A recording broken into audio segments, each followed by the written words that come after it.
It is Matt Mosley, the Matt Mosley Show, the YouTube version that is growing by the minute. Appreciate everybody who's out there on premium Twitter and love having you guys, and want to encourage you to go sign up on YouTube, on our YouTube channel, and find us there. We've had a busy time because we had all our Doomsday stuff Sunday night, of course, our Monday, Tuesday shows. It's Thanksgiving week. I do think maybe we're taking some time off this week, but you'd never know it. I think, we got to be out. Ed and I got to do Doomsday Thursday night. And so hopefully, Scotty, I can find somebody. I bet the Z-Man will be back on. Z took an early Thanksgiving out in East Texas. So Mike had to get involved. So we've had all kinds of stuff going on. So we just can't step away because we've got too much Baylor news and just huge stuff going on. Baylor favored, by the way, to beat Houston. I mean, Houston's 8-3, coming to Waco, coming off a tough loss at home to TCU, and the Bears are somehow favored by 2.5. Go figure how something like that could happen. We have all kinds of news kind of pouring in as we get ready for the Thanksgiving Day game. I mean, this time of year, I kind of lose track of like what day it is. I do know at 1 o'clock we generally have a show. Scotty, I believe Ashley Hodge is going to pop on with us from the arena where he's at that Players Era Festival, which I guess the Big 12 is now going to take over, is going to be a partnership with. The Big 12 went like 5-0 yesterday. I even stayed up, Scotty, for that late night University of Texas goes down to Arizona State. Way to go, Bobby. Way to go, Bobby Hurley. You haven't done much at Arizona State, but you did take down the hated Longhorns from the mighty SEC.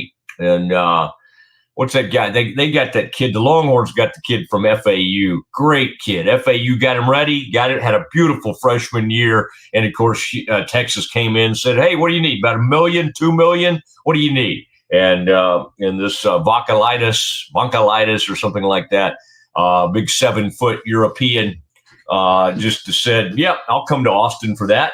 And so there they were last night. Somehow, some way, some kid from, I think he had 33 in that game, hit a huge 3 late for Arizona State. He was a transfer from Pepperdine. He came in from Pepperdine, and he was awesome last night. Little guard.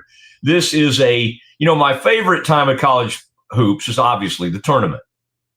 I mean, and then, of course, I love all the conference games and everything, but I kind of love this little November hit of games we get. And this Players Era Festival, or whatever they call this thing, this little showcase, is really, and the only thing it's done, sadly, that the Maui thing, Scotty, is not as big of a deal anymore. Maui used to be, that was the huge tournament. Everybody wanted to go over to Hawaii or go to the thing in the Bahamas. My family always wanted to go over there. Hey, let's go over there for the, whatever it's called, the Battle for Atlantis. And it was like the numeral 4 for like the 4 teams that were over there. I don't even think that's as big a deal. This Vegas thing is taking over. And there are reports now that it could expand to as much as, I don't know, 16, maybe 24, 32 teams. I don't know. What's going to happen is, so the Big 12's kind of getting way involved. So it'll have like 8 Big 12 teams. And then I think it's going to be played over like 3 weekends. This Players Era, deal in Vegas, it's going to become huge. So let's keep our eye on that, and as we continue, we'll keep our eye on see when the Ashley man tries to hop on with us. All right, and oh man, all right. I thought I'd be able to share some news with you on some Baylor AD search, but boy, I mean, my gosh, we're being very tight-lipped out there right now. And so I was kind of excited. I'll get to the bottom of it. I'm very curious I want to find out who is picking, who's doing the picking. Like, is it anybody involved from the board? I know President Livingstone. Who is she tapping to go out and hire this AD? I mean, I think, hey, we're sending letters out there. I mean, when these churches, when they go sign up a pastor or do a music of minister search, it's a little search committee. Everybody in the church knows who's on the committee. Now, I'm more of a personnel committee. I like kind of the risk committee. I've been on that one. I like the homebound committee. I like going to see the people who are homebound or in the nursing homes. I've been on that committee. I enjoy that one particularly. But the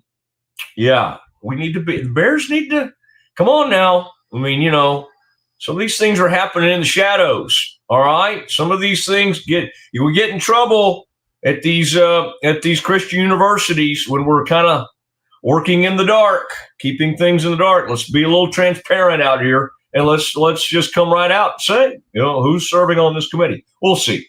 I'll keep my eye on it, and if I can bring you the one thing I have confirmed, I put this out there on socials. I have not been asked to be on the committee, the search committee for the AD. I think it'd probably honestly be smart to talk to the media and get our feedback on things, but I don't know if that to this point has not happened. There were times when I would give Mac and others unsolicited feedback. They weren't really asking for my opinion on things, but I've been known to weigh in.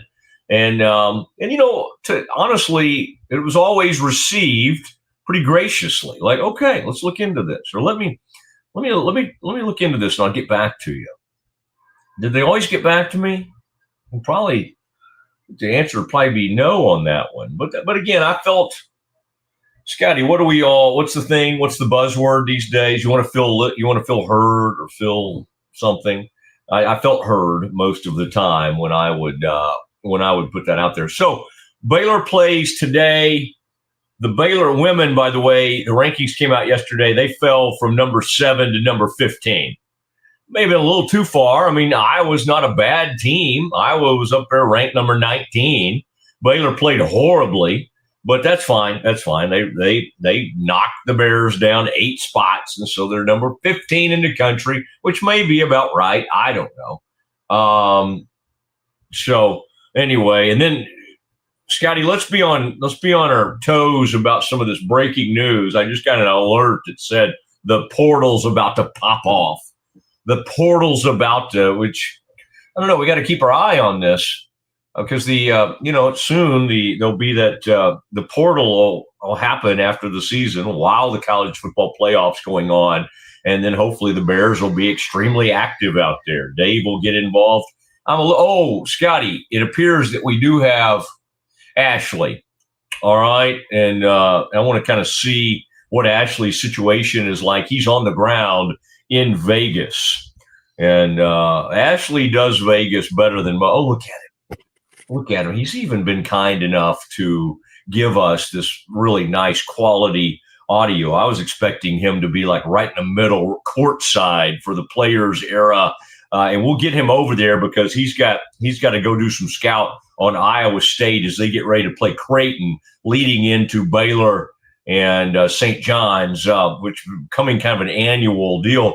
Ashley, good to see you, man. Good to see you. Oh, yeah. I had to do this from the hotel room. When you told me you needed 30 minutes for an interview, I couldn't do it. I did not say 30. I'm going to be respectful. What is tip-off on this game? I want to get you over there. Is it any minute now? It's 1:30 local time. Well, the Iowa State Creighton game is going on right now. I'll catch the second half. I saw enough of the extra mediums on TJ Otzelberger yesterday. I don't need to see a whole game of that again. Have you ever worked him over a little bit, like on that topic, or had any signage? Like a lot of times, like you and Bill Self have some fun interaction, and I'm sure Huggins would occasionally, Judge Kincaid one time I think got under Huggins' skin, probably with your help. Yeah. Yeah, Beard. You worked on Beard. Has Otzelberger ever at least given you a little smile or interaction, or is he pretty pretty closed off? Yeah, to his credit, he's pretty focused on the game. He tunes out the heckling. But some of these coaches that have been around a few years have bigger egos. They're unable to turn the other cheek, so to speak. But TJ is one of those guys that seems to be able to do it. But he does wear those shirts pretty tight, man. I'm telling you. He likes them tight. He likes them tight, and he loves a good Euro. We had a weird discussion at the house yesterday. I was trying to explain to people. I was like, it's not normal for them to have a big white man that's not European. And they had a big dude in there. And I'm like, I think that dude's I think he's non-European. I think he's just a regular white guy. I think you know who I'm talking about. But that's an interesting, that program's kind of what Baylor was for, a lot of years. They kind of have guys that hang in there. Lipsy's now, golly, in at least his third season. Jefferson's been in that system for a while. Yeah. I half expected to see that guard that they had forever, that number 10 or whatever, come out there. But then yesterday they had that long dude that came in. I'm like, that dude's been around for a little bit. So where does he how does he do it? Like, his transfers, do they come from, is it similar to what Grant's done and what Scott's now trying to do with his transfers? Is he getting those guys from group of five type places? And then how, because he does have some homegrown players as well. Yeah, Lipsy's a homegrown player. Obviously, 22, Momlikovic. I don't pronounce his name right. He's a foreign kid, but I think he played prep ball in the States. Yes. But Jefferson was from St. Mary's, I believe. So, he's done it in a lot of different ways and just done a really good job evaluating what fits their culture. They play hard. Their defense and their rebounding effort is something else. They wore St. John's out down the stretch, and even when Lipsy went out with an injury, they were able to finish that game. So pretty impressive. Do you think Scott understands, like, that Baylor, he usually has a pretty good understanding of these things. Like, Scott's always one guy, he might come up to you and I and talk about the football program, or, hey, what are you thinking about this? Or what are you doing?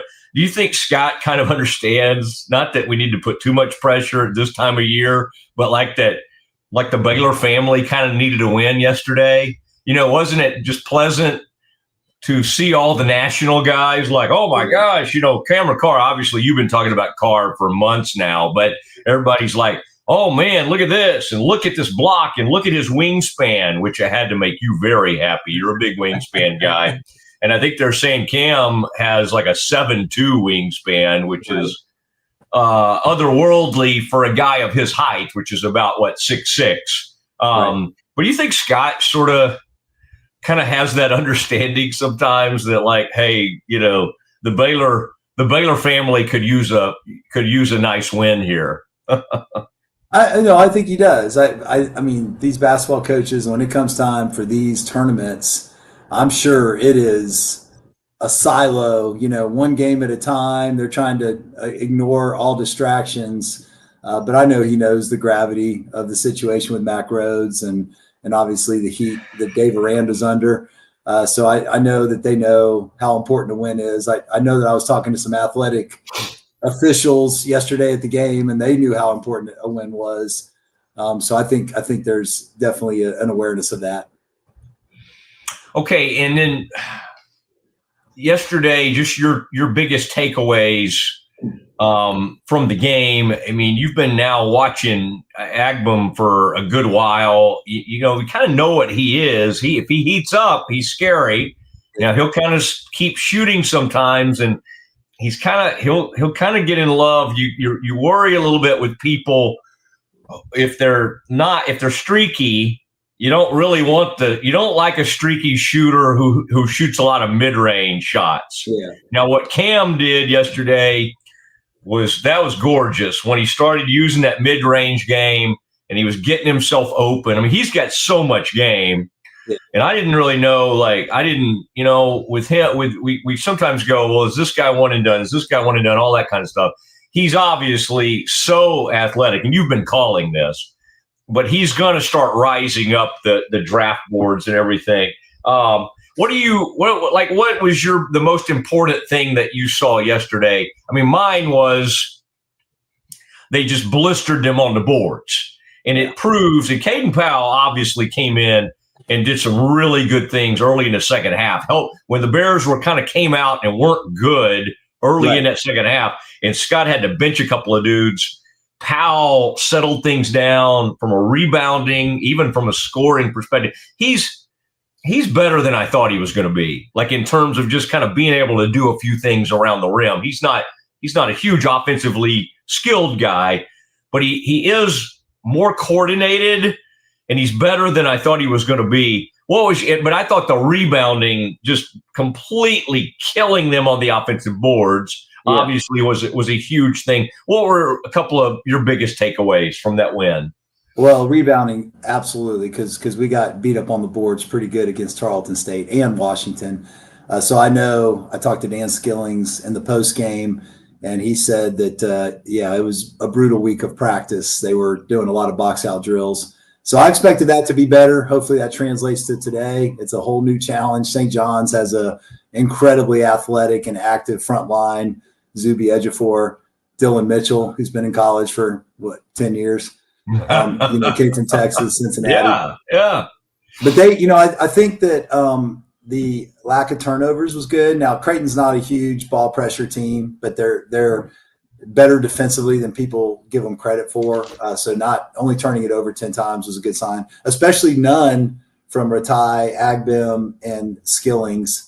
And then I love, I thought Ratai played really well. He only had 10 points. He had 5 assists. He had a couple blocks, no turnovers. I thought his floor game was exceptional yesterday. And, Obi, he is streaky offensively, but 6 assists a game, that's up there with all of the point guards that Baylor's had. And, it's not just against the Tarleton States of the world. He's doing it against Washington and Creighton as well. So he's able to distribute, which is really good. I'm encouraged by this team, and if we add a key piece at semester break, I think we'll be really good. Okay, so nothing new. That when you said that, it makes me almost kind of think you've given up the ghost on Bodo. Are you? Well, I'm thinking it's either. You thinking Bodo. He might be him? Okay. Yeah, I think it's either Bodo or it's going to be someone that's pretty similar to Bodo and what he brings to the table. So one of those two outcomes would be good for Baylor basketball.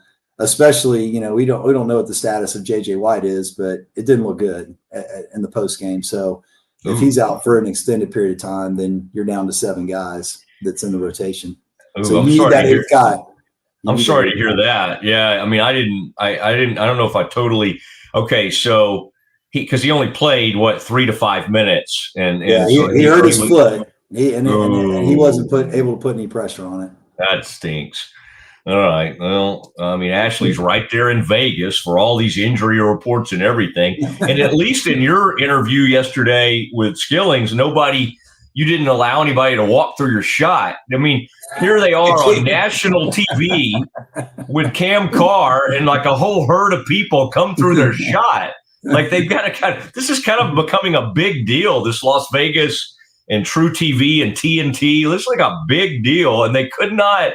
That post-game interview scene was not good. And poor Cam Carr was normally I'll corral Josie to help me with the interview. She'll hold the iPhone up while I do a quick interview. But she was trying to go get Scott Drew. Scott was off in a different direction. So I just talked to the security guard working in the arena. I said, "Hey, can you film this for 2 minutes?" And he did a great job filming that. But we were in a quiet spot, so we didn't have the distractions that Cam Carr had. Happy birthday to Cam Carr, by the way, birthday boy yesterday. So he put on a show on his birthday. Yes, Scott on national TV was singing "Happy Birthday" after the game. No, he was doing some funny stuff, and then he realized, they were praying without him, and he kind of abandoned the poor sideline announcer. It was a little bit awkward, as things tend to get sometimes. Okay, that's funny what they're saying about Rick Barnes, though. I'm getting a kick out of this because, like, this whole scenario with Cam Carr, that they can't mention it because Tennessee is there, right? Is Tennessee playing in this thing? And so they keep saying, this guy averaged 2 points a game, and Rick Barnes didn't use him. It seems like Rick Barnes could have used a guy like this. This kid's averaging 23 a game. It's like the old Jordan joke. Who's the only one that can keep Michael Jordan under 20 a game? It's Dean Smith. Well, they could say, who's the only one that can keep Cam under 3 a game? Rick Barnes. I just remember, I can't help but think of Rick, some of those teams. You remember when he would just hate one of his own teams? Like he would recruit these guys and you'd watch him. And you could just tell he's like, I hate this team that I've put together. And one of them, he had a guy named Jordan Hamilton. You remember that kid? He played a little bit in the NBA. And Rick hated that kid. And you could tell he's just like, why did I recruit this guy? He had some interesting shot selection. Yeah, was told to me by someone that played for him. He had DJ Augustine in his office after his sophomore year, and DJ's 5'11", maybe he's listed at 5'11", and he says, "Coach, I'm going to go pro." And Rick said, "What? You can't play in the NBA. You're 5'10". And he said, "Well, I'm not going to get any taller." And he carved out a nice NBA career. So shout out to DJ Augustine. Oh, he was a great player for them. Oh, yeah. Yeah, absolutely. Okay, so what is today's matchup like? This team is ranked 14th. Is it 14th or 15th in the country? St. John's. The Bears get ready to take them on. You talked about their front line. What's the and the Bears have played St. John's and had some very interesting matchups against them and have had some last minute. I mean, that was the high moment, obviously, for a former Bear that you remember that had really worked on his golf game a lot last year and that kind of thing. That was a big moment. But we'll never be able to take away that moment. That was a special moment. That was a special moment, and that ended up being one of the key wins of the year. But that team, obviously, St. John's got really, really good by the end of the year. Off to a bit of a slow start this season, although that was a very close game yesterday. What is their just from watching them some yesterday, just their guard play. I mean, they're extremely athletic, and again, long. What stands out about them, and what's going to be the key to this game? Well, their front court is unbelievable. They have Zuby Ejiofor. He's a great player for them last year. Started at Kansas, I believe. And they have Dylan Mitchell, and Dylan's actually pressuring the ball, so he might be. Whoever brings the ball up for Baylor, Dylan Mitchell may be on them, kind of like they used Tunde for Baylor in that role. And then you got Hopkins from Providence. I think he was the Big East Player of the Year a couple years ago. He's a stud. And then Luis, right? And so you got 4 incredible front court players. And then Ian Jackson from North Carolina and Jason Sannon, one of Arizona State's best guards. Now, their backcourt's their weakness. That's where Baylor's got to take advantage of their backcourt. Hasn't really come into form yet, but their front court is unbelievable. And, it's going to be a challenge. I mean, they are really talented. They were top 5 in the preseason. And, I think most people think they have the 3rd or 4th biggest payroll in college basketball. So, I mean, they're going to be a major challenge. And Pitino has this game circled after those 2 20-point leads against Baylor at Louisville and then at St. John's last year, and then not able to finish either one of those. Did it get to 20 last year, or was it only like 16 or 17? I can't remember. Yeah. But it was like a 99.9% chance of winning at some point for St. John's, and for them to lose that game the way they did, that has to really hurt. So I'm hoping for a Baylor win, but the line's 6.5 St. John's for a reason. It's going to be a tough one to get a win against. Yeah, and it'd be interesting. I've been watching Isaac's minutes. He was only 11 minutes yesterday. As you said, Agba's putting up good numbers assist-wise. Isaac just kind of functions as a little more of your pure point guard. So, when I kind of this time of year tracking who they're playing, what the minutes are like and all, and I just like the pace that he plays. When he comes into the game. One of the things that we saw yesterday in the weak moments for Baylor is the ball handling. They get a little loose, and it can happen to Cam. It happened to maybe Skillings. They just get. It happened to Tunde can get a little sloppy with it. Yeah. Yeah. That's a little worrisome. Isaac, I mean, I like it. I like the pace that he plays. Hey, what are they doing on Sanchez's defense when they're kind of like, it almost looks like they're about to set up in a zone, but then I look and it's like is it kind of like a matchup zone or something? It's a little bit different than what's the zone Scott's played in the past. And then they'll be in a man, like pretty quickly they'll come out of it into a man. What are you seeing on defense? Because you know what I'm talking about, that a very initial look they'll kind of have that guy in the middle there. Yeah, they'll throw a little curveball in there, zone. It'll work better against teams that I think don't move the ball very well, that are maybe more dribble drive penetration heavy. But they went into it at the end of the first half, and I was a little frustrated with Isaac. He's a young player, but you remember Creighton just got that easy, like step into a deep three at the end of the half, where Isaac didn't do a really good job of getting to his spot there to contest that. So it's, I love it as a curveball, but I think their defense is really solid. Creighton's a good offensive team. I mean, McDermott, they did this like NCAA Coaches Confidential. I think Norlander and Parrish put this out. And if I'm not mistaken, McDermott was either one or two. And the coaches that other coaches believe run the best stuff, that's really hard to prepare for. And he had almost a week to prepare for Baylor. So, I mean, that's a big win.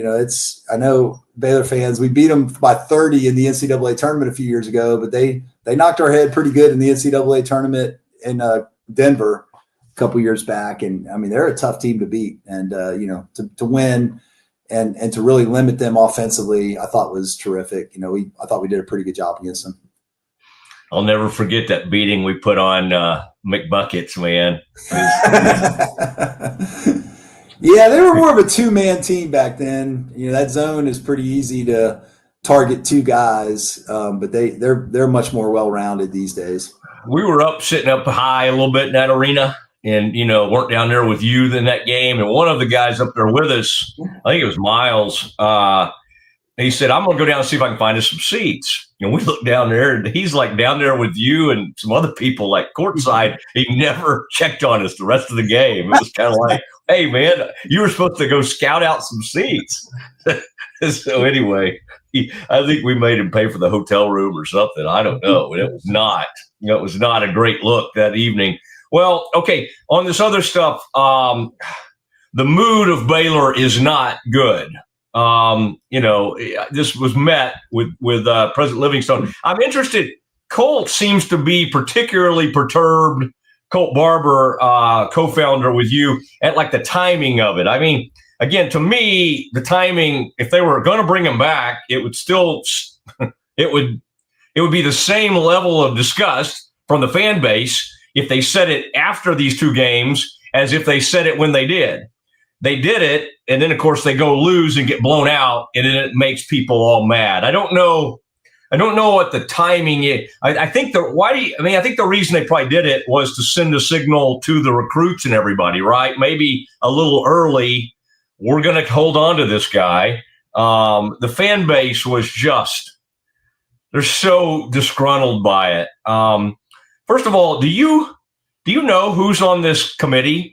Have you been asked to serve on this committee? I have not. Absolutely not. I think that's very upsetting. But do we know who's on this AD? I mean, in the Baptist circles, we like to name our committees. Yeah. So if we're going to put out these letters and we're going to do this and that, why would we not let America know who's serving on this committee to go hire an AD? And the fact that we haven't put that out, makes me want to know more, right? I don't know who's on the committee. I do know that I asked the question, please tell me this is a smaller committee and not like one of these 10 to 12 to 15 people committees. And I was assured that it is a very small committee. So that's good news to me. Hopefully the right people are on this committee. I don't understand the statement that Linda put out. I've talked about this on Sick'em 365. I think she's going to face the media. Hopefully not just like the Waco Tribune, but she'll answer questions to you guys and Sick'em 365 and where the fans actually are. Zach Smith does an incredible job at Waco Tribune, but I just don't know how many diehard Baylor fans are following his work behind the paywall.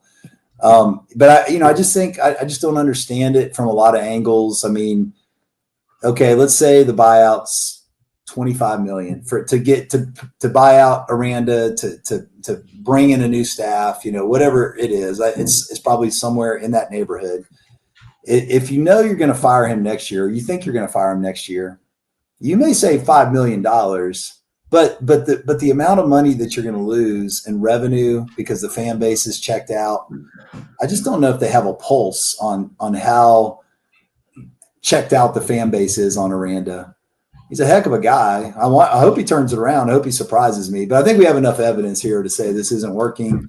We need to go in a different direction. And delaying it a year, I just don't see the point of it. I just think it's a poor, penny wise, pound foolish type decision. You're not thinking about the next level effects, and a lost generation of Baylor fans. I mean, we saw that with Steele. I mean, you need these alumni engaged in the university, and football is a huge part of that. You may, in an idealistic world, want to be a research institution and not really place as much emphasis on sports, but that's just not where the heart of most Texans are. They love football. Well, and isn't it interesting that Aranda has apparently twice now, I saw him say it the other day, say, I probably could have been better with the media. And it's just like, I don't think there's anybody at Sick'em 365 or over at Rogue or anybody who's like, oh, that makes me feel better. Like all these things we've been telling them over and over. And by the way, I don't blame the Baylor SIDs or anything. I mean, you think they haven't tried to get him to do more media? Even before the TCU game, they got him to do an interview with a ticket. And I could almost tell the ticket people, because where they put the interview is at like 6:40. Their show is over at 7, and you could almost kind of sense they're like, no, what are we doing here? Like, why did this happen? But they were trying. It was the department desperately trying to get this guy to like do some media. But for him to now come out and go, I probably could have been better with the media. It's like, I don't know, man. They've tried everything to make this guy successful. And he's one of the greatest survivors in college football history. Like, there's no, I mean, like, think about it. What other school, what other major program, Power 4 program, who survives 2003 and then this year they had a great quarterback, great receivers, all their offensive line, and then survives this mess, potentially a 5-7 no bowl game. Like he only, it appears, survived because Mack Rhodes got into something that he shouldn't have. And it is, to your point, that's a tough way to run a program in a university when you're making decisions like, well, it's not really our fault. We had this AD that, got interested in something and so we can't do anything about it. I mean, that's tough for a fan base to hear, that we're just kind of a bad decision. Then to your point, brings about another bad decision, which is important. Dave, it's like, I hate to, Dave's just kind of out there doing news conferences like, I can't believe I'm here either. Like, that's probably what he's thinking. It's like, it's not my fault, that I'm still here. Right. Yeah. Yeah, no, it's a tough situation all around. I don't know, like bringing in another defensive coordinator. He's already gone through three or so in his tenure. I don't know if that's the answer. And then you're guaranteeing probably that defense coordinator a couple $1 million, a 2-year guarantee. So then you're basically offsetting the money that you're going to save by waiting a year if you fire him now. I don't know. It's a tough situation, but I do think maybe Linda gave herself some wiggle room. Baylor hires an AD in the next 2 weeks or a week and a half, and that AD has the ability to go ahead and make a decision quickly. That's my hope, because I just can't see running this back next year. I just wow, you're holding out hope. You're holding out some hope, is what it sounds. Wow, it's probably a low probability outcome, but I do think if we lose to Houston on Saturday, which I expect. I mean, I know Baylor's favored, but nothing I've seen in the last 2 weeks would indicate that this is a team that's going to, remember the Alamo and make a valiant stand at before 5,000 to 10,000 fans and McLean on Saturday, which we're expecting a lot of rain too, I think is in the forecast. So anyway, I just can't see this being a great outcome, but hopefully they'll prove me wrong. I'd love to see him go to a bowl. I'd love to see a positive finish to the year, but Houston's tough. They play good defense. Yeah. Who's that distillery that kind of fuels y'all's tailgates? Is there somebody y'all partner with over there? Three Nations. Yeah, Three Nations. I don't partake, but I think if I have to watch this team anymore, you might go to the dark side. I'll be dipping in that sauce over there. I'll be sleeping like Donald. I mean, during that ball game, I'll put my head on the desk up there. Okay. Hey, get over to the game. See that second half. I know you like to dig in. Thank you for all this time. I was kidding about the 30 minutes, but you did make it 30 minutes. So that was good. I just felt like we were having so much fun. And y'all, post that. Let that be free over there. Don't be putting all that behind the paywall. Put that over there. Let the good folks have that. Although I pay premium. We're getting sued. The freeboards are suing us, so we got a little situation going on. Oh goodness! Well, I went to law school. If you need a little help on that front, Sean's a good lawyer, and he's a good buddy of mine. But I certainly could be second counsel. I could be.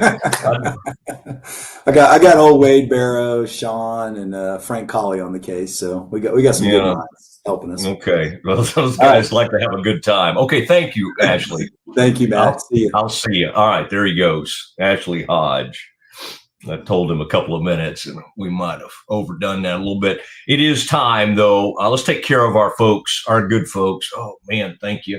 CNB. Thank you, Ascension. Thank you for what you do, even during these holidays, man. Everybody's at home. A lot of people will be wanting to listen to that interview. We'll get that out there on all the channels and everything. But we're just glad to bring this to you. Appreciate Scotty working harder than as hard as always. And Pete doing his thing this morning, the Pete Souza Show. You can watch that every morning. About 10 to 11:30 is when that thing usually runs. And sometimes we make special exceptions. But anyway, big week, big Thanksgiving week. We will return, and I'll get you caught up on some Cowboys stuff to discuss. That's all next. If you want the best for your body, you want Ascension Providence, the largest sports and orthopedics group in Central Texas. Using innovative and cutting-edge technology, we're able to understand your body better than ever, delivering treatment with precision. And with our fellowship-trained and board-certified doctors, you'll receive excellent care. Work with a team dedicated to your health, wellness, and safety. So you can perform. At your best. Ascension Providence, caring for Texas families for over 120 years. When Central National Bank decided to partner with Baylor women's basketball, we were hoping Coach Collin would bring that championship mindset to do whatever she has to do to take our workplace culture to the next level. Well, these donuts are pretty good. Guys, how we doing? We're good, Coach. Craig! What are you doing? What do you mean?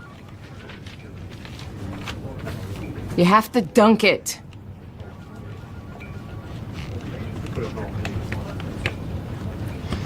So far, I think our employees are really enjoying it. Not everything's a basketball thing. Did you say something, Craig? No, ma'am. That's what I thought.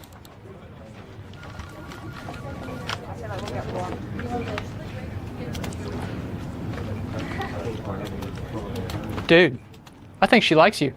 Central National Bank, proud partner of Baylor Athletics and Baylor Women's Basketball. Baylor Nation rolls along with Allen Samuels Dodge Chrysler Jeep Ram. Start with award-winning service and factory-trained techs. Then shop our new and used lineup from cars, trucks to SUVs, all makes and models. Running a business? We're your Central Texas headquarters for ProMaster vans, cabin chassis, and work trucks. For power and comfort, test drive the Ram 1500, the Motor Trend Truck of the Year winner again. Allen Samuels in Waco, proud partner of Baylor Athletics. Come by, let's be friends.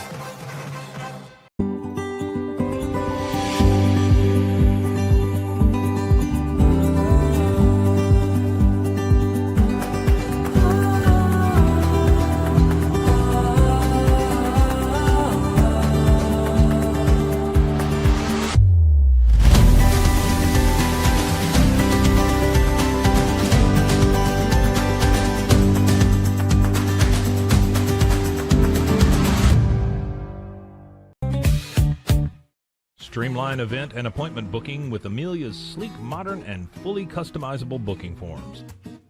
WPAmelia.com. That's WPAMELIA.com. Amelia. Nalgene Outdoor has been your trusted companion, fueling adventures and helping protect the planet. We're committed to reducing waste, improving access to clean water, and providing simple, safe, and sustainable products for you and your family. NALGENE.com. A house is a property, but we live in homes. Home sweet home. Homes where the heart is. We aim to deliver the best home buying and selling experience so you can spend less time real estating and more time living.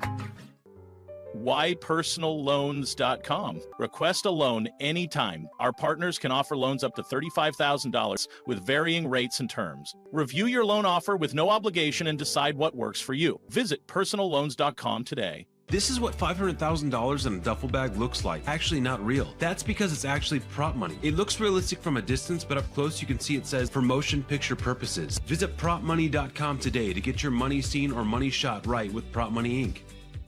With San, owning iconic furniture no longer requires paying a premium. With over 15,000 satisfied customers worldwide, we've proven that high-quality furniture doesn't have to come with a high price tag. Explore our collection today at san.com. The U-Like Air 3, launched in 2023, ushers in a new era of sapphire ice cooling technology, offering nearly painless hair reduction in just 3 weeks. That's ULIKE.com. U-Like. VivoSun's mission is to empower growers with stylish and effective products, making indoor growing accessible and enjoyable for everyone. Visit VivoSun.com today and get started making growing plants and vegetables easy and automatic. Football is back, and Underdog is the best place to make picks and win money all season long. Playing on Underdog is easy. Just pick whether your favorite players will go higher or lower on stats like touchdowns, receiving yards, interceptions, and more. Get your picks right, and you could win up to 5,000 times your cash. You can play with as little as $1. Download the app today and sign up with promo code Mosley to score $50 in bonus funds when you play your first $5. That's promo code MOSLEY. Millions of fans have already won billions making picks on Underdog. Will you be next? Underdog, make picks, win money. Must be 18 plus, 19 plus in Alabama and Nebraska, 19 plus in Colorado for some games, 21 plus in Arizona, Massachusetts, and Virginia, and present in a state where Underdog Fantasy operates. Terms apply. See assets.underdogfantasy.com/web/play-and-get-terms_DFS_HTML for details. Offer not valid in Maryland, Michigan, Ohio, and Pennsylvania. Concerned with your play? Call 1-800-GAMBLER or visit www.ncpgambling.org. In New York, call the 24/7 HOPE line at 1-877-8-HOPE-NY or text HOPE-NY. That's 467-369. Yeah, we love Underdog on the Matt Mosley Show, and I've really appreciated that Underdog, as part of my job as the producer of the Matt Mosley Show, gave me a bunch of bonus cash to play Underdog with this season. And I'm sorry to report I did lose my submission last night. I'm on a little bit of a rough streak here with Underdog, but you know what's great is when you got all that bonus cash, you just keep playing and it's not coming out of your pocket. And I'm going to tell you right now, you can get all that bonus cash for yourself just by using this promo code Mosley. Sign up, put $5 in. Guess what? They're going to throw you $50. 10 times your money to play Underdog for free. But you know what's great? If you win, unlike Scotty last night, you get to keep that money. They're literally just offering you cash. You should take advantage of it. Use that promo code Mosley. Play Underdog. It makes watching sports a lot of fun. Maybe spice up your Thanksgiving. Talk to your family and your friends that you're gathered with on Thursday. Put in an Underdog submission. I'll do it. I'll let you know my Thanksgiving submission tomorrow, Matt. I'll let you know what I'm doing. But yeah, we'd love it if you'd partner with us, partner with Underdog. Use that promo code Mosley and get free money. You know what you do with that free money? You make picks and you win money. Ooh, I like it. I like looking at the picks. I like kind of reflecting on it, see which way Scotty is leaning there. That was Scotty, and get those. Let's. I tell you what we'll do, because we'll need to get another. We'll need to get another break in at some point here in the second hour, fairly soon probably. But let's do some campus. Let's do some campus. I mean, we're pretty flexible right now during the holidays. Let's do some of that, because I really do kind of want to get to. I was thinking about getting like those graphics, those Baylor graphics, since we were just talking about the Baylor situation, and I thought that was interesting. And I told you I'd get you caught up on the Cowboys. I do not like to, when I promise something, I like to deliver. So let me just tell you real quick. Cowboys are out practicing as of a few minutes ago. And, I was trying to, and I'm looking at kind of who's out there, who's available. Quinnen Williams appears to be out there on the practice field. The reason I say it, he took a shot in the ribs the other day that did not look good. And then Pickens is on the injury list this week with a knee/calf. He is practicing today. In fact, I'm looking at visual evidence of that. John Machota and I were talking this morning, and John has just put that out there. We continue to talk about these CD Lamb drops that he has. And, Schottenheimer continues to be asked about that. Earlier today, he was asked about it. He said of CD Lamb, he said he's got that look in his eye that he means business. He's ready to play. There will be plenty of balls going to 88 Thursday afternoon. All right. I hope he catches them. I mean, he's a great player, but my gosh, I mean, that big drop in the end zone could have proved extremely costly. They lose that game. We're talking about that. He had another big drop, big third down drop. They put it right on his hands. Got to make these catches. One of the leaders in the NFL this year in drops, with about 8, maybe more. Maybe they added to that a little bit now that I think about it. Maybe up there about to 9 or 10. Got to get that right. And it is something that, and then, of course, more on Jerry Jones commenting on George Pickens, and so, the possibility of getting something done with him. I'm proud he's having the season he's having. It exceeds anything we could have hoped for. Jerry was saying the other day. And Jerry was also asked about, he's got the same agent as Micah Parsons. You remember how well that deal went over, dealing with that guy, dealing with that agent, Mulugeta. And I don't blame that all on Mulugeta for sure. A lot of that was on Jerry. And Jerry did one of those things he likes to do. He was feeling good after that game the other day, and he said something like, I don't really like messing with those agents. Don't like messing around with those agents. He doesn't. Jerry likes to, but I'll tell you what you don't have to do. You cannot deal with them directly if you don't want to. And Jerry absolutely has over the years, but he acts like now that he doesn't. What you don't need to do is disrespect them. There's no good reason for it. No good reason to disrespect anybody, really. But especially, my gosh, the agent for these players that you need, and you need Pickens to want to be here, which I think he does. I think he's enjoyed his time. He's got a great relationship with Dak. Everything's going well, but you don't need to do things that frustrate the agent. And I think Jerry kind of tends to do that from time to time. So there's that. Also on 105.3 this morning, talking about the importance of having the Cowboys play on Thanksgiving Day. He says, I spend a lot of time getting these Cowboys out. I'll put the Cowboys in a poodle magazine. I'll put them in any house organ that is moving out there. You may say, well, maybe you don't have that many fans over in that area. But when they do catch a look, then they're positive about the Cowboys because they saw it in their point of interest. That's the way you do it. So on Thanksgiving Day, you got a huge amount of that audience that doesn't watch games most of the time. So a lot of them will be Cowboys fans. And I like that. Okay. Oh, man. All right.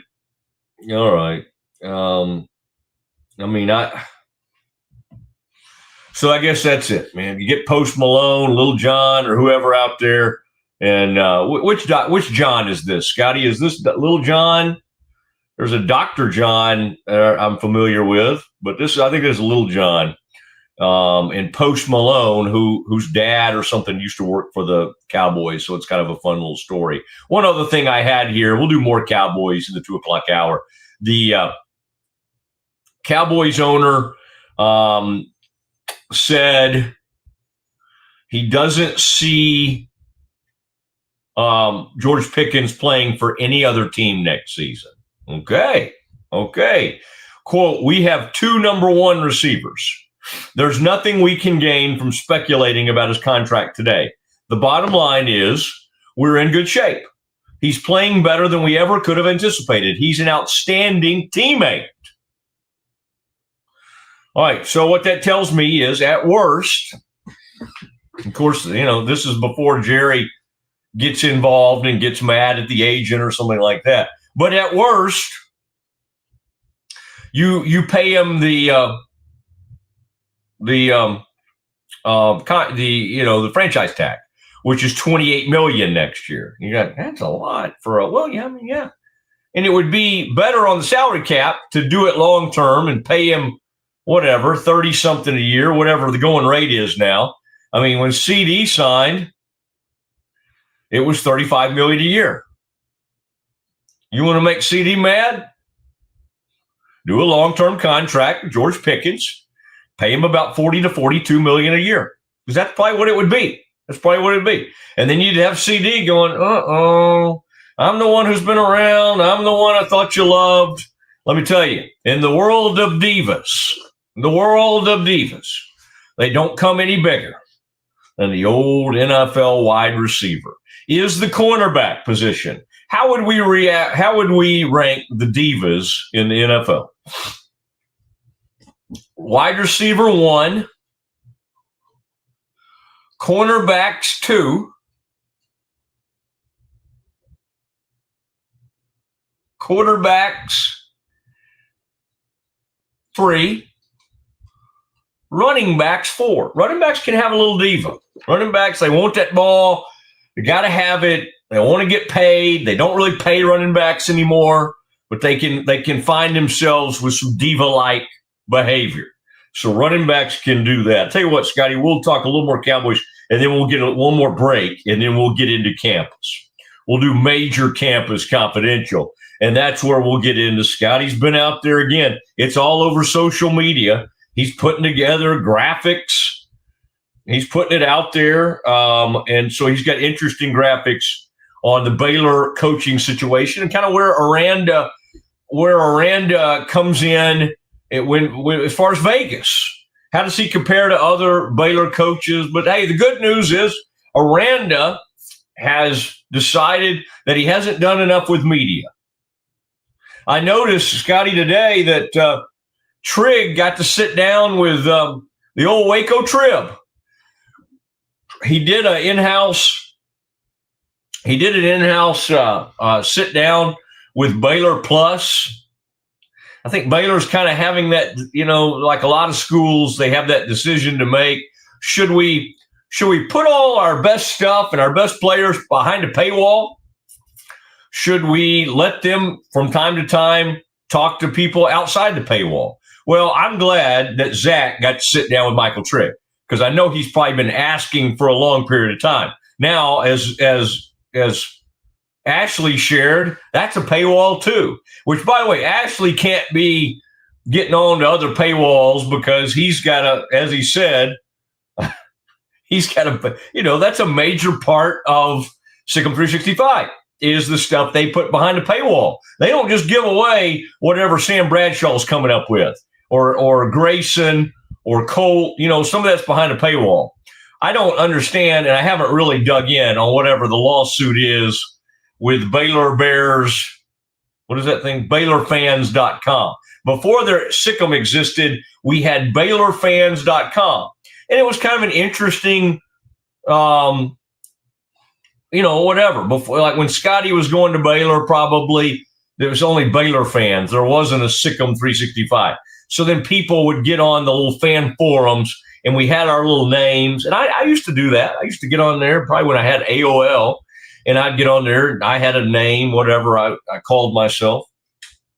To this day, I still remember some of my friends, like what they were on there. Dartmouth Bear, Mal Bear. And now they have those names on over on Sick'em. So I don't know why those people have gotten at odds. And as you heard, Scotty, I've offered my legal services to Ashley and the gang over there, he and Colt.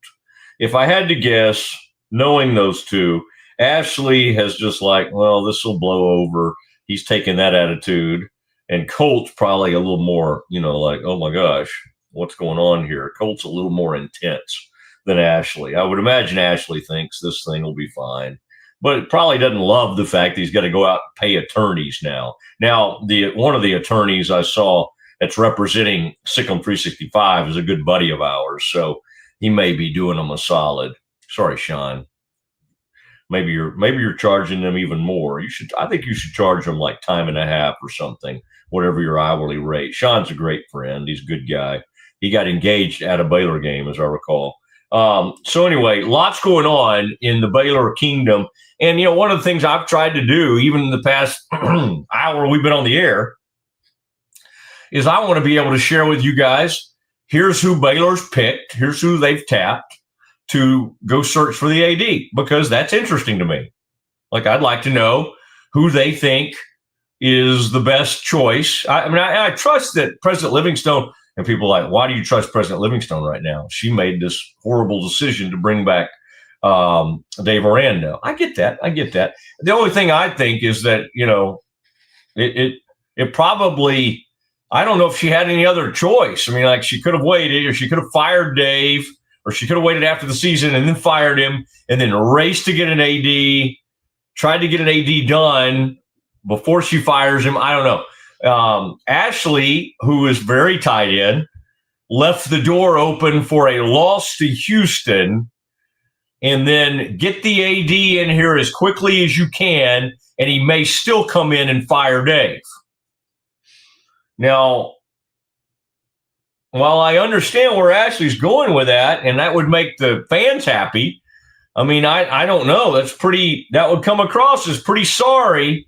Again, I'm not trying to defend the Dave Aranda era. It's been mostly blah, but mostly 36 and 36. But that'd be pretty heartless to say, okay, you and your family and assistants and whoever, he'll get ready to. The one thing Dave will do is throw some people overboard.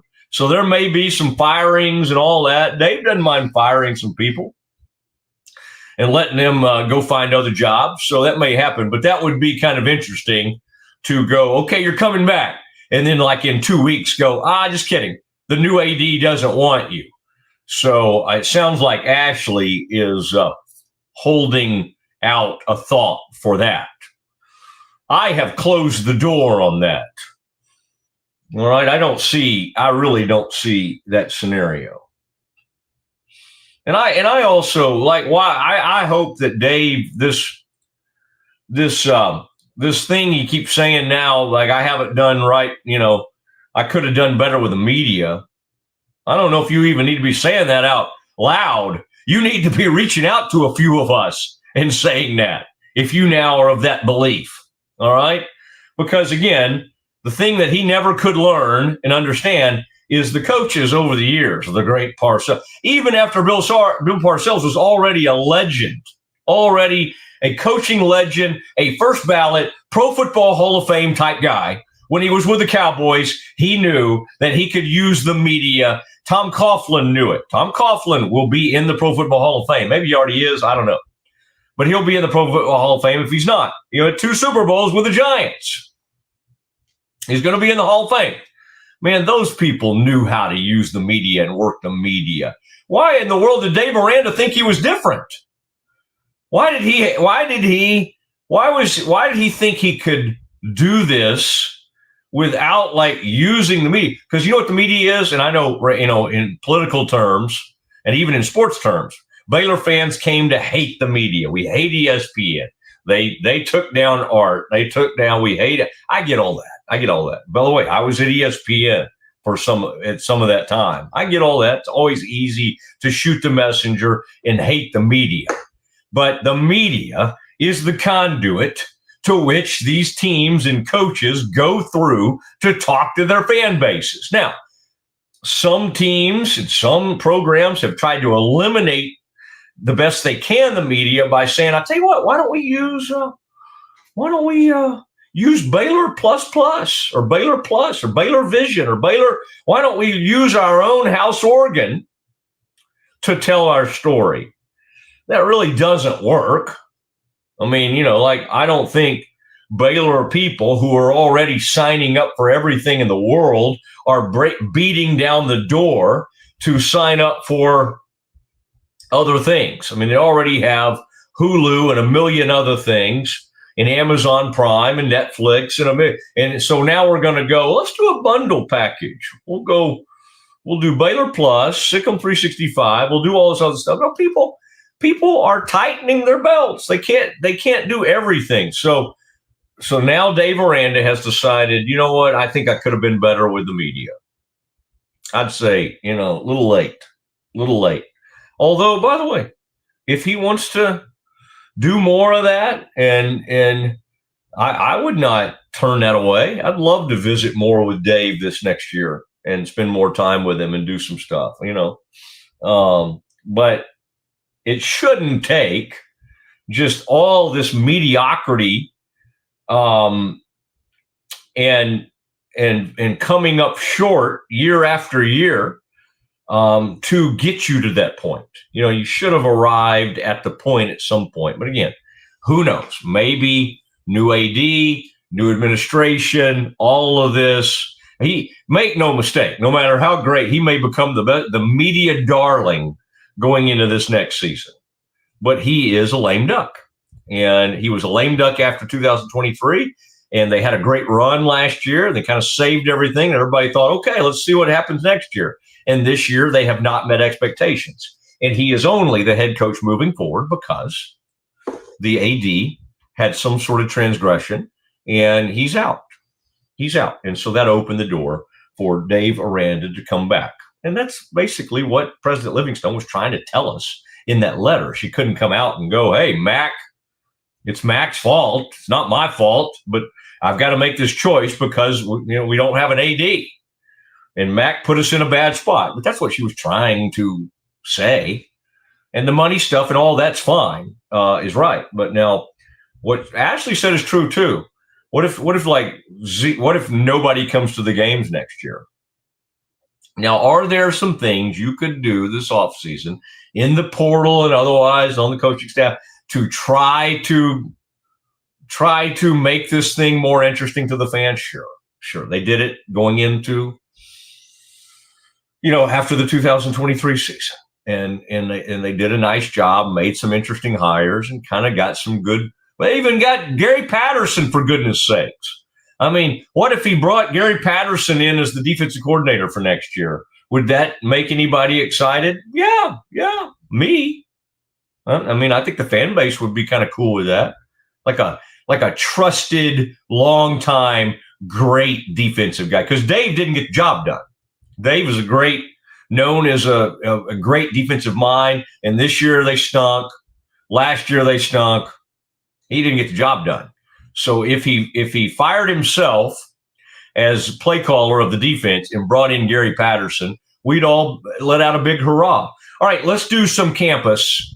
And Scotty's got some interesting things that we want to share with you as we do this special Thanksgiving show. Oh, man. Are we doing a show tomorrow? I think so. I haven't heard otherwise. What is it? We just show up. We may show up Thanksgiving. I'm just going to show up. And if the YouTube is on and working, we just start talking. The only thing that will interrupt our Thursday show is I'm going to be out covering the Cowboys and doing Doomsday. So I do think we're taking the Mosley show off Thursday, according to sources. All right. But hey, every day we work. Every single day. It's what we do. And it's what we signed up for. And we love it. All right. It is time for some Campus Confidential. Let's do that next. If you want the best for your body, you want Ascension Providence, the largest sports and orthopedics group in Central Texas. Using innovative and cutting-edge technology, we're able to understand your body better than ever, delivering treatment with precision. And with our fellowship-trained and board-certified doctors, you'll receive excellent care. Work with a team dedicated to your health, wellness, and safety. So you can perform. At your best. Ascension Providence, caring for Texas families for over 120 years. When you strive for greatness, you have a target on your back. When it comes to finances, we're all targets for scammers. But with the right game plan, you can protect yourself. Don't get faked by fraud. Here's a tip. If you receive a call from someone claiming to be from a company, don't give them your personal information, ever. Unless you know them personally, hang up and call the company back on a verified number. This message is brought to you by Central National Bank. Bubble wasn't here. I don't know what people would be doing, like making PowerPoints or something. I love that I can sit down and build something the way that I think it should be built. Bubble turns ideas into fully scalable apps. Try Bubble today. At Covers & All, we've revolutionized protective solutions with cutting-edge, customizable covers, tarps, and curtains. We deliver premier protection at affordable prices and express shipping. Visit coversandall.com today for the perfect fit, guaranteed to last. Better sleep, inspired by nature. Your back, hips, and shoulders will fall into perfect alignment in any position, meaning that you get deeper, more comfortable rest. Visit ecoterrabeds.com.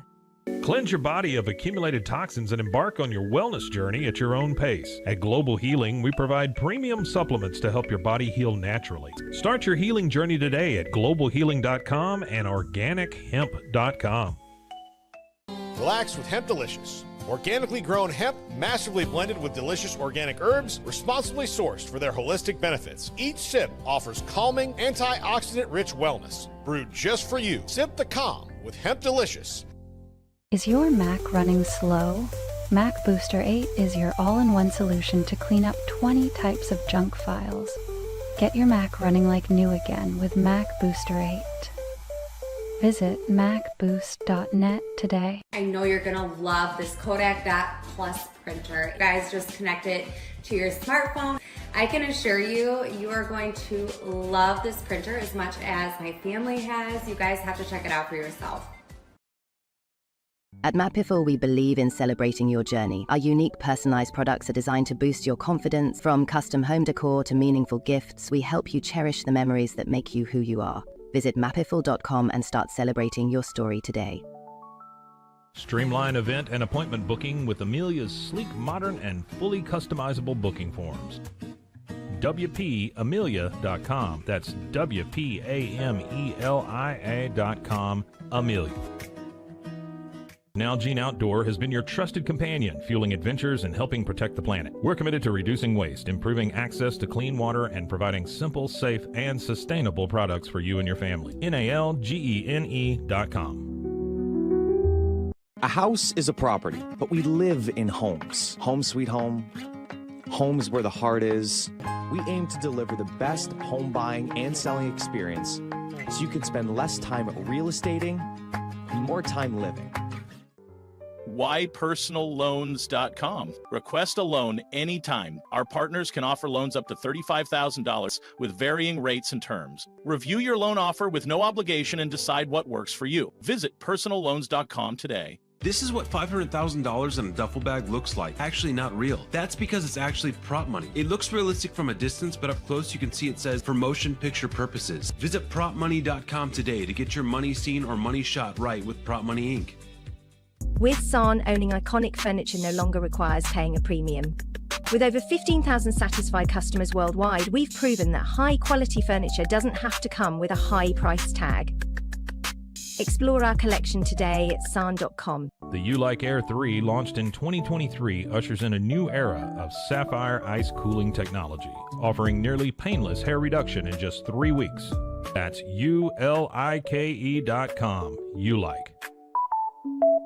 VivoSun's mission is to empower growers with stylish and effective products, making indoor growing accessible and enjoyable for everyone.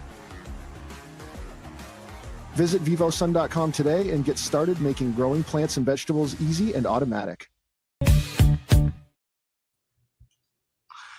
is the Mosley Show, and we have a wonderful holiday program for you today. Had Ashley Hodge check in live from the Players Era tournament there in Vegas. And I thought that was very kind, Scotty, that he found a quiet area. He was going to try to do it from the arena. And then, of course, I kept him a pretty good while. But we'll make good use of that. And I know Siegmund 365 will as well. And so that'll be nice. I'll be monitoring to see, what they do with that, though. But whether they put it behind a paywall or not, I know a lot of people will be looking into that. Could show up in Discovery. But good to have Ashley with us, and that was good on a lot of fronts. And we are kind of talking about Baylor. What I think, Scotty, that was good for the Baylor family yesterday, just to get a nice win over a strong team. And Creighton always is. I don't think they were ranked, but they're always a good team. So it's kind of shocking they weren't ranked. As we get ready, Scotty, to do some what we like to call Campus Confidential, I thought this was interesting. That something I watched hoops till late last night, and boy, really sad to see the old Longhorns go down there late last night. Arizona State came back. They had an incredible performance by Mo. What's old Mo's last name? God, the kid deserves a shout out. Mo something, a little guard from Pepperdine transfer. Woo! That guy played some great ball. I'll look it up. But Seton Hall beat number 23 NC State. You're like, why is NC State good? Are they good now? And that Will Wade is there now at NC State. He brought in some really good players in the portal. But Seton Hall beat them in Maui. Maui's not as good as it used to be because of this thing going on in Vegas that Baylor's playing in. But this season, ranked teams were 96-0 versus unranked opponents. The longest such win streak in any season in AP poll history. Isn't that something? That is interesting. But Seton Hall put an end to that by taking down the mighty Mr. Wolf and the Wolfpack of NC State. All right? And there you go. And by the way, NC State, Scotty, does kind of a weird looking, almost hook 'em horns kind of thing. But let me see the camera. It's it's a wolf pack. Those are the wolf ears, the thumb, and then the two of the middle fingers on the thumb to form a wolf pack kind of thing. I don't know what they say, like woof, woof, or Mr. Wolf or something. As we begin Campus Confidential, but this is where the true beginning of Campus Confidential is when I turn it over and I bring on. Of course, I've been talking today just nonstop, which is very unusual for me. All right, I generally like to share the stage. Scotty Swingler waiting in the wings. Scotty, if you'll sit up high in your seat, adjust your mic. Oh yes. See if it's working. It appears to be. Oh, yes. Testing. Scotty. Always ready to go, Matt Mosley. It is time for Campus Confidential. What do you have in store for us today? Well, let's think about where to start here. Let's let's start nationally, and we'll zoom into some Baylor stuff here. I did create a graph that I'm very pleased with because it illustrates exactly what I thought it might. Story that came out last night. I'm looking at Dan Wetzel and Pete Thamel reporting. Damel, thank you. As soon as I said it, I was like, that's not how you say that. Thank you. That's okay. I haven't been on the mic all day, Mosley. I'm warming up here. Got to get in my rhythm, okay? Let's go. Let's go. Brian Kelly is engaging in this lawsuit with LSU, and since you've already touted your legal expertise on today's show, maybe you can make heads or tails of it for us, Mosley. Attorneys say LSU's conduct has made it nearly impossible for Brian Kelly to land a job. He is claiming damages here, suggesting that LSU is preventing him from future employment. I laughed when we talked about this before the show, Matt, and said, that sounds to me like he's not humble enough to pull a James Franklin and go to Virginia Tech. Like, what are we talking about? LSU's preventing him from getting a job. Like, that to me, I hate to just like totally rip on a guy, but everything that keeps coming out about this guy, I like him less and less. This sounds entitled, stupid, baseless. Like, I don't like this look at all for the only way I can defend him, I didn't like. I mean, they were trying to get themselves out of paying that $54 million buyout, and so they started trying to seeing if they could state a case for firing him with cause, and so what they're trying to push back is not only is this you can't get a job, they're just trying to get this thing closed out so they'll go ahead and pay. What LSU tried to do in looking to see if they could fire him with cause is to see if they could reach a settlement.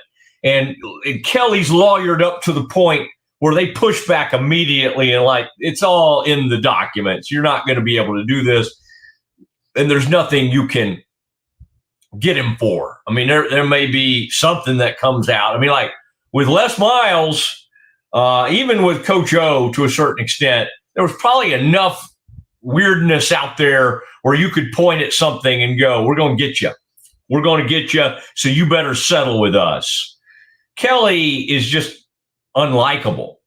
He's a very unlikable person, but I think he's buttoned up enough, other than just all his fake, like the accents he uses and all that weirdness.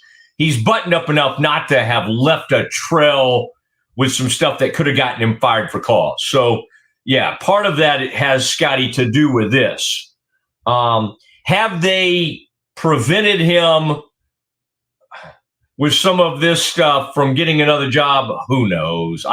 Probably not.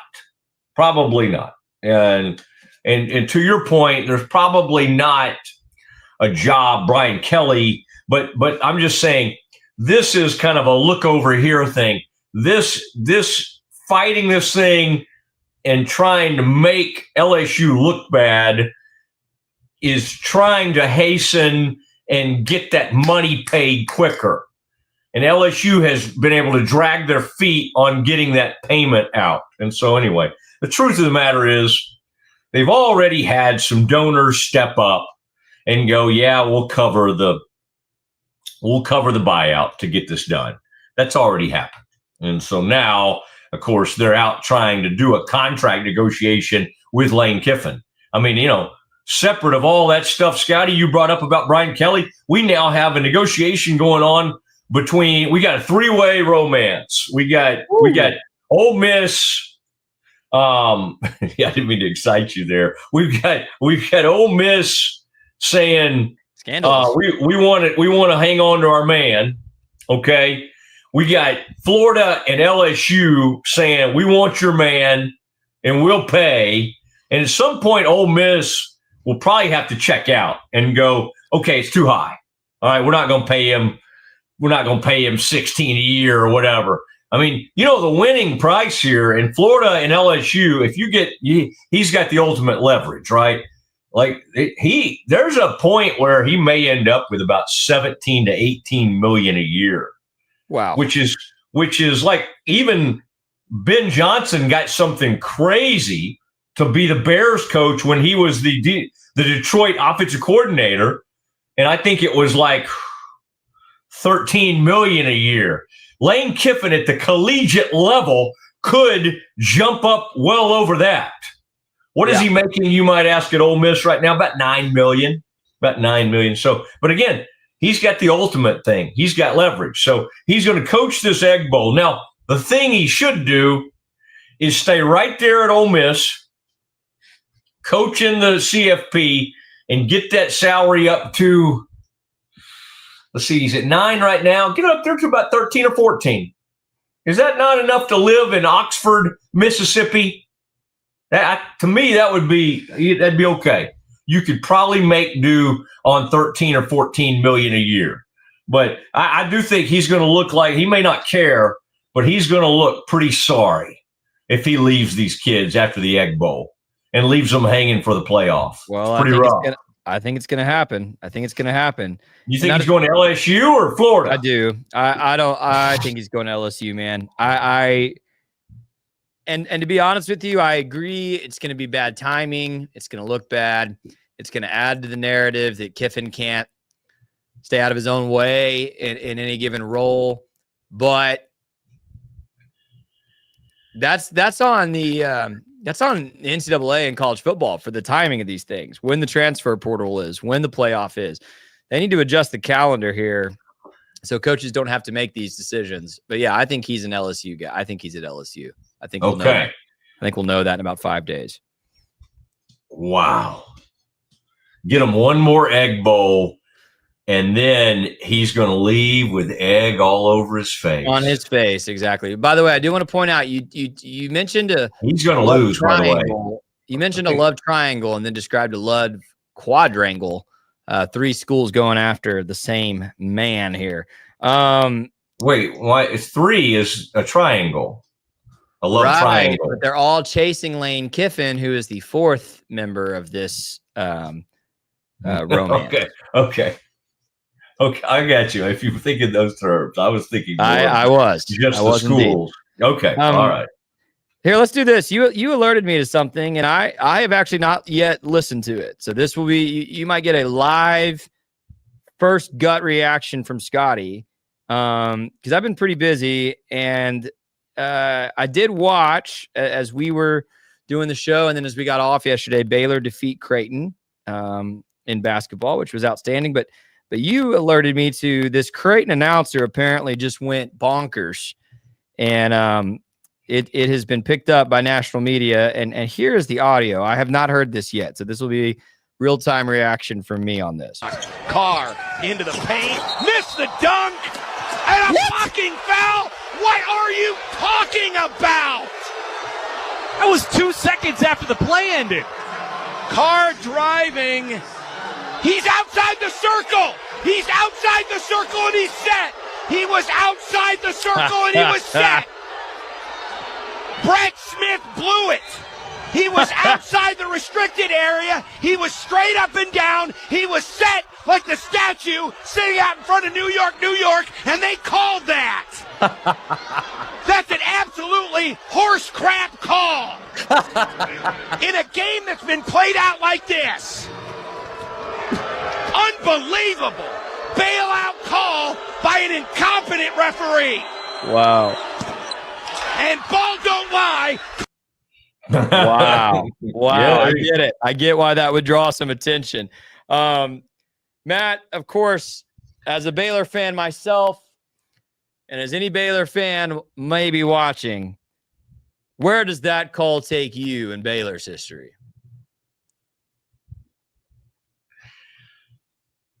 Now, is this like an exciting call? I don't recall any Baylor announcer like going after the refs, really. Let me draw a parallel, and I think some fans in the comments. By the way, if you're watching on YouTube, get in here on the live chat. Let me know if I'm crazy here. The only thing I could think of during that call, other than just listening and processing what the man was saying, was I needed him on the call when they called that blocking foul on Quincy Acey. Oh, on yeah. the baseline of the Elite Eight in what is now NRG, and I believe at that time was Reliant Stadium in Houston. 35 to 40,000 Baylor fans in an NFL football stadium, including a young Scotty. And, that call was crucial. They called it a charge. That's what it on was. AC. I had it backwards. You're right. Yeah. It should have been a block, but it was a charge. Yeah. Yeah. Yeah. And it was Zubac, I think, or that big man from Duke, or John Morris. Morris. Yeah. John Morris, way too old school, professional, ethical. I'm giving him love for this. This is not at all a dig at John Morris. There is no one I'd rather have as the voice of the Bears. John Morris could never make a call like that. But man, in that game, I would have liked one. I think one time John did get in a little bit of trouble, if you can imagine it, for one time Baylor got there's one great story about John. UNT had crushed us up there in Denton one time. It was awful. I mean, beat the living, it was one of those horrible Baylor coach, times, and they had that run of bad coaches. Yep. And John said something along the lines of like, Mean Green 45. Like, it was kind of at the end. I'm sure he thought, he could it was like late. Maybe it was even after the game or whatever, but he was just kind of giving a recap, I think. And he said something like, Mean Green 45, Lean Green 17, talking about Baylor. I love that so much. And I think he got some negative feedback for not from fans, because that would have been funny, but I think administration heard about it and thought John went a little too far with that. No, you're right, John. And but the call, I wish we could match the, because somebody posted the actual call, what they're talking about, and the guy's talking about the guy being out of it. That didn't really matter. What he went up, and in the NBA and college, if you go for like a crazy dunk, a lot of times they'll give you a foul because it's like audacious what you're trying to do. Right. Now, in real time or in watching the replay, first of all, the guy he was not set. He did not take any charge or anything like that. The guy basically, now the guy's right. It was probably not a foul because the guy just car just went around him or either jumped over him, but the guy they didn't make contact. So I get the fact it wasn't a foul, but what he was saying about like him being set, there was no charge or blocking call to be made. It just, when you have one of those audacious, crazy dunk attempts, and this happens in the NBA, the officials, like gut tells them they should whistle. And he probably shouldn't have in this case. It probably truly was just a missed dunk. But that early in the season to go that crazy seemed a little much to me. But it was kind of funny. And apparently a bunch of people know this guy. Like even some of the national media know that guy and we're having fun with it. And obviously nothing should happen to him. He didn't say anything bad. He just went kind of crazy. Now, some of my favorite stories, Scotty, it made me think about like one time at the old SWC tournament. I could almost think of the ref, Paul Galvan, or was it Lynn Shortnessy or something? One of the old refs, they make a call, and Dave South is the Dave South talks like Dave South. He just had to. He had this nasally voice that, boy, everybody could know Dave South's voice and long time Aggie's voice. I can't quite get it in my head. Anyway, and the guy made the call, and Dave South sitting courtside, and Dave South gives the choke sign to the official who made the call against the Aggies. Like that. He gives him the chokes, and they booted Dave South out of the game. Like the broadcaster got kicked out of the game. It was great. Just old school. SWC tournament, probably 1988. Could be as late as like 1991, but somewhere in the 80s, late 80s, I think, or something. I bet the Aggies had Winston Crite over there playing for them. One of those years, Baylor should have won it, and A&M ended up winning the SWC tournament. The Bears had 2 chances. They played for the title twice. They've never won one of those SWC tournaments or a Big 12 tournament or anything like that. They did win a national title, so I think that kind of trumps everything. But, it'd be fun to win a Big 12 title. They've played in the championship game, I think. But they've never won a Big 12 tournament championship.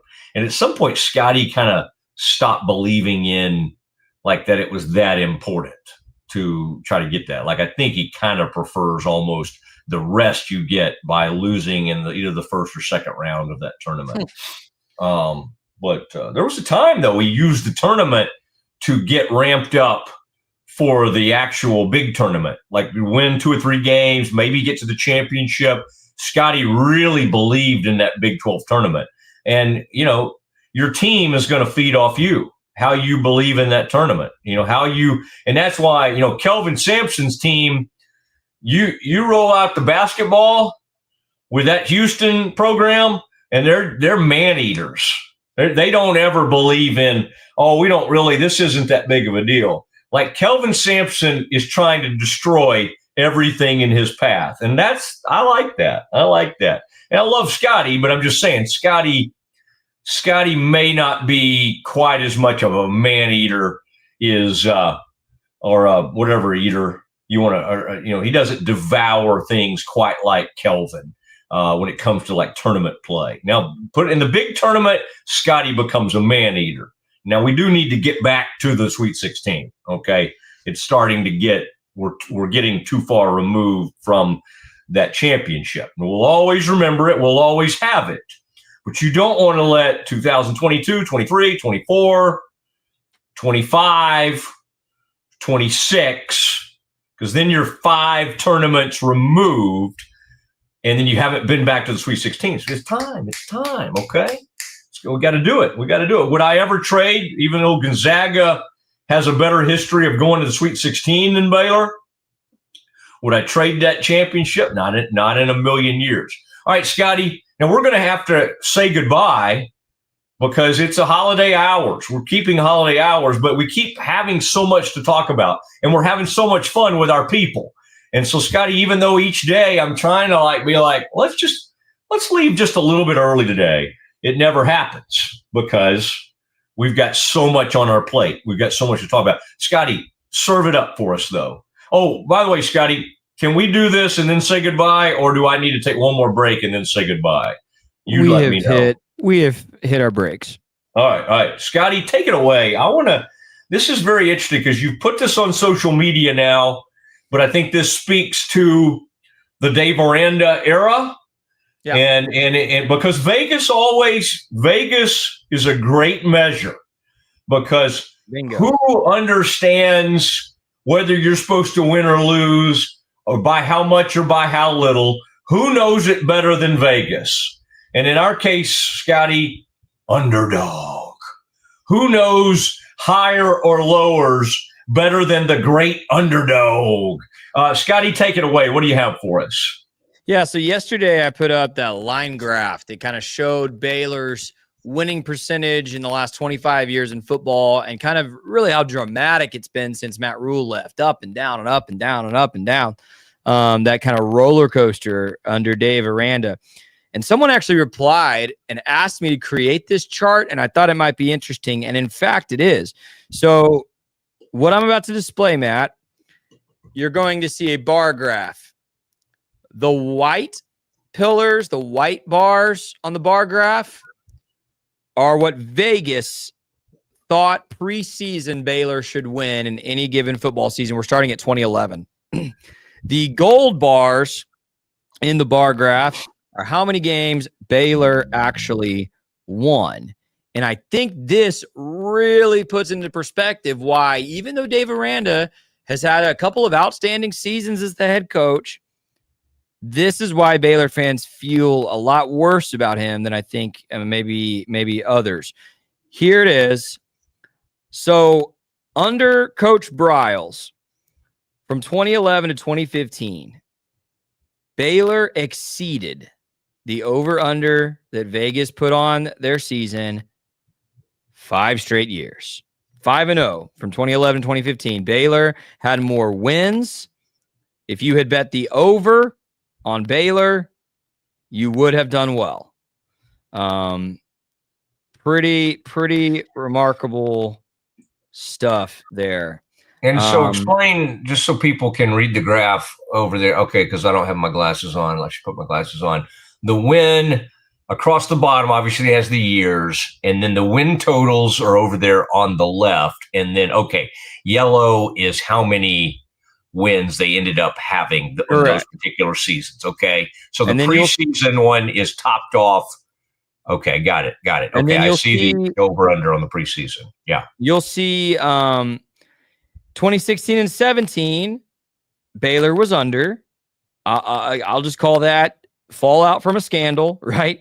But then 2018, 2019 here, Matt Rule got the over in both years by a significant margin. In 19, that's when he got to the Big 12 title game, and by a game in 2018, Baylor hit the over. Then comes Dave Aranda, and you start to see a lot more variation here. Under, over, under, over, under. And the reason I think this is interesting for folks is this. I think it's one thing to say Dave Aranda has not met Baylor fan expectations, because then you could conceivably craft an argument. I would not craft such an argument, but one could craft an argument. Oh, Baylor fans are delusional. They think too much of their program. You can't win like, what do Baylor fans expect? You could kind of paint it that way. But when you look at these numbers, it's not just that Dave Aranda is disappointing fan expectations, is that he's 2-4 against what Las Vegas thinks Baylor football should be in his 6 seasons. So that says way more than just disappointing fan expectations. That says you're not even meeting what, I mean, those of us that have followed sports for a long time know nobody wants to get that number right more than Vegas. And nobody is better at getting that number right more than Vegas. That's why they make their money, right? Well, they haven't gotten it right with Baylor, and it's because Dave Aranda, more often than not, cannot reach the number of wins Vegas thinks Baylor should. And it did take, to further extrapolate that, he's not going to do it this year, right? I mean, even if they win, okay. And correct. It was the over-under was 7.5 this year. Okay. So even if Baylor were to win against Houston and win a bowl game, they'd still be under. Wait, not if they win. If it's 7, they would push. If they win 2, the over/under was 7.5. Oh, sorry. Okay. So yeah, so they won't reach it. In 2024, kind of took a miracle. We don't take that away from him, but they did have to win. They started 2-4, and they win 6 in a row. And then 2021. They have a monster breakout season coming off the COVID. Kind of like we threw out the 2017 because it was post-scandal. Right. So to be fair to Aranda, we kind of almost need to throw out 2020. They come back and they just are monstrous the next year and have so many great things happen. And then, man, so much can be tracked down to, because there's pre-NIL and there's post-NIL. NIL hits after that, what was a great season for the Bears, right? Isn't that 2000? When did that lawsuit happen? Was that after 2021? I believe it was. So They hired Dave 2020. We need to look and see exactly when NIL and portal and everything happened, because Dave admits that he was very, very slow at that. And Baylor as a whole did not get that right out of the chute, and they were too slow on it. But they have this great year in 2021, and they just did not build on that at all. They cratered. They actually were okay. They're sitting there 6-3 the following season. Not great, but fine. And they crater. Then they truly crater and fire an offensive coordinator and most of the offensive staff. I mean, it's just, it really is bad. And then the next year, yeah, it's so up and down. And on top of it, now it's one thing if this guy was kind of like had some Matt Rule in him, or let's not even think about the charisma of Rule. Let's think about the Brazos charisma was more about the offense, the swagger, the unbelievable points, the show they put on. So he was a showman from an X's and O's standpoint. Rule was a showman at the podium. And then, of course, he got the team in 2019 to the Sugar Bowl. But he could withstand, there are not a lot of coaches that can look great after going 1-11. I mean, even that year, there were Baylor fans going, this was awful to sit through. And then they came firing back the next year. But he spent that whole offseason, we're going to be in a bowl. Hey, we're going to be in a bowl. Like, nobody owned. That's the deal. It's not that Dave was getting bad media advice. I guarantee you they were telling him to do more media. It's just that he's bad at media. Again, I say that, and he's actually pretty interesting and straightforward in all of that. He's not bad at it. He's bad at understanding it. Dave does not have a great understanding of the media. In fact, he has a horrible understanding of the media. Matt Rule is so if you did those, if Scotty, instead of over and unders, and we did a chart on who's had the best understanding of the media over the years, I could go back and start with Grant and then work you through every coach on where their understanding of the media. Grant had a brilliant understanding of the media. And Grant was before, he was before Rule. Rule was the second coming in a lot of ways of Grant, because Grant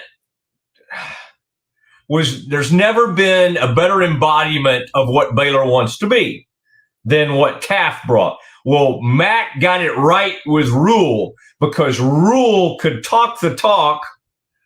But both of those guys were brilliant motivators. Grant did it in a more genteel, almost a pastorally, pastoral, I should say, way. And then there was Matt, who just had a extremely good presence and presentation about himself. And then there's Dave, who might be, you might be a brilliant mind, but it doesn't translate on the field, and it doesn't connect with the rank and file of the Baylor fandom in any conceivable way. It just doesn't connect. And he's tried at times. Again, he's a naturally kind of interesting, funny person. He's not without humor. He's an odd, quirky guy, which should have been a great fit at Baylor. But boy, if you're going to be quirky and quiet and not want to do media, you got to go win. And he doesn't win enough. And he got saved for one more year because Mac got involved in whatever Mac got involved in. And again, I'm a forgiving type. Hey, Lord knows. I mean, do we all want our worst moments played out over everything? No, nobody wants that. And there are people out there making fun of Mac are giving him a hard time for whatever he got involved with that have done probably some of the same or worse things. But of course, they're not. It's the whole glass houses thing. They're not up on a platform where they can get, have their whole career derailed completely by some bad decisions. And Mac has. And it is time. And by the way, if you think this next AD is a perfect person, then you don't know the gospel. You haven't read the Bible. I mean, he won't be either, or she won't be either. All right. But hopefully you look and you do your background and you see what their career suggests.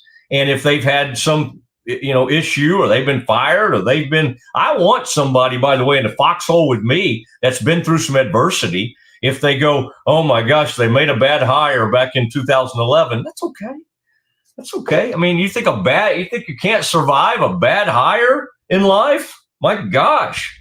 Now, if they've been up to some stuff off the field, some extracurriculars, we'll call it, then we might want to pass. Might want to pass on some of that stuff. All right. Okay. Boy, Scotty, I appreciate that. That was good. I'm gonna retweet some of that. I'm gonna look because I think I saw where you had some of that out on social media, and I'm gonna kind of see how you couch that, and I'll get involved in a little bit of that out on social media. We appreciate it. We start these shows, and I unfortunately, and this is how I am to work with. I'll kind of go, it's Thanksgiving. Everybody's at home. Maybe we'll end the show a little early today. And then, of course, we don't do it because we've got a lot to share. We got people, the problem is, Scotty, with me is we're getting such nice feedback that I don't want to short anybody. I want to give them the full show. And plus we're paid. My goodness, I may need to get off the show. We got people making all sorts of noise here in the house, here at the home studio. Scotty, I do want to say Brazos Landing. We love you guys. Love the Lindsay family. They've had a lot going on lately, but man, what a beautiful place that is. What a great restaurant. Thomas and over there, love their whole staff. I've become great friends with them and love to get over there. And I just, whether it be the Bang Bang Shrimp, whether it be that steaks, I like the salads. You give me a harvest salad and some of that diced up strawberries just right. That's what I need. When I'm at home, I literally try to just eat peanut butter. And I just eat ground up sort of nut, like not even anything in it. Just kind of, we'll just blend up and just kind of grind it up at the store. Just punch a button and get a bunch of peanut butter. I just eat spoonfuls of peanut butter. That's about what I've been reduced to in life. But when I'm at the Brazos Club, it's like I get a new lease on life, and I have the kind of food that I've come to expect in life. Comfort food that makes me think of family and makes me think of great times. And let's be honest, Scotty, what we want when we go to some of our favorite restaurants, we want things that make us, have memories, and people can make memories out at restaurants. So that's why Scotty does some stuff in that industry. It's just you can make people happy and make them remember things. The other day I had some shrimp tempura somewhere, and it made me think of a place called Yet Lao on Northwest Highway in Dallas, because as a kid, in my mind, that was the greatest fried shrimp in the world. So that made me kind of think of that. All right, Scotty, I hope I haven't reduced you to tears with these memories of my favorite fried shrimp. Make sure I had some breaking news coming in. No, it's nothing. All right. It is thank you, Brazos Landing, the Landing. Thank you, Central National Bank, for what you do. Brian's out there always watching. Fonville's always on the lookout for us. Those new commercials, I'm loving that. Thank you, Nesbitt family, for always being there. And thank you, Ascension. Thank you for Ascension Providence for providing us with some of the most talented doctors. And we've had just about everybody in the whole hospital system on. My gosh, we're not even to Thanksgiving yet. And I think we've had the entire staff. We may have to start over at some point, but may get some of the folks from the lab. Anyway, great folks, great people. Thank you, Scotty. Tremendous work. Thank you, Rogue Media Network, and for everyone. I was going to say happy Thanksgiving, but I think we're working tomorrow. There are no days off in this world that we live in. I hope everybody though is taking time to be with their family. All right. In fact, tomorrow's show, I may just gather the family in here with me. We'll do kind of a family show, and I'll let my wife kind of share what she thinks of Miranda. I'll let my freshman in college daughter kind of sound off.